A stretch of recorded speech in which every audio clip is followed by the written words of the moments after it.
Ukraine জুড়ে বুধবার ব্যাপক ড্রোন হামলা চালায় রাশিয়া। প্রেসিডেন্ট ভলোদিমির জেলেনস্কি জানিয়েছেন, রাতভর ৩ শতাধিক ড্রোন দিয়ে হামলা চালিয়েছে রুশ বাহিনী। টানা এই ড্রোন হামলায় খেরসন ও চেরকাসি অঞ্চলে কয়েকজন নিহতের খবর পাওয়া গেছে। এছাড়া লুটস্ক শহরের একটি বেসরকারি প্রতিষ্ঠানের গুদামে আগুন লেগে ব্যাপক ক্ষয়ক্ষতি হয়েছে।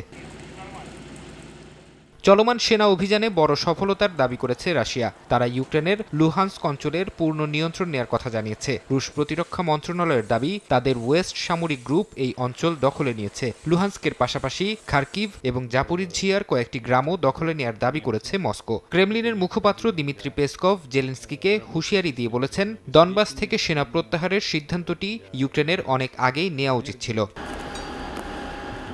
দুপক্ষের মধ্যে তীব্র সম্মুখ লড়াইও অব্যাহত আছে। গত একদিনে প্রায় ২০০টি সরাসরি সংঘর্ষের খবর পাওয়া গেছে। ইউক্রেনের জেনারেল স্টাফ জানিয়েছেন, রুশ বাহিনী একদিনে অর্ধ শতাধিক বিমান হামলা এবং ২০০-র বেশি গাইডেড বোমা বর্ষণ করেছে। দোনেৎস্ক অঞ্চলে নিজেদের অবস্থান ধরে রাখতে ইউক্রেনীয় সেনারা পাল্টা গোলাবর্ষণ চালিয়ে যাচ্ছে।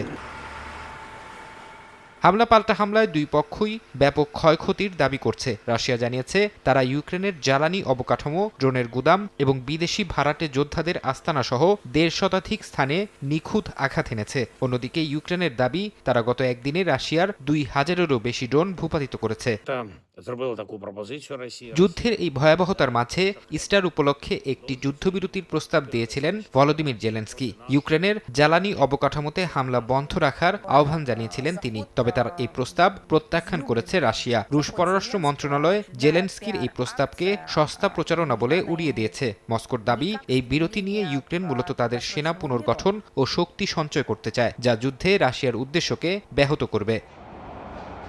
ফারহাদ চৌধুরী, সময় সংবাদ।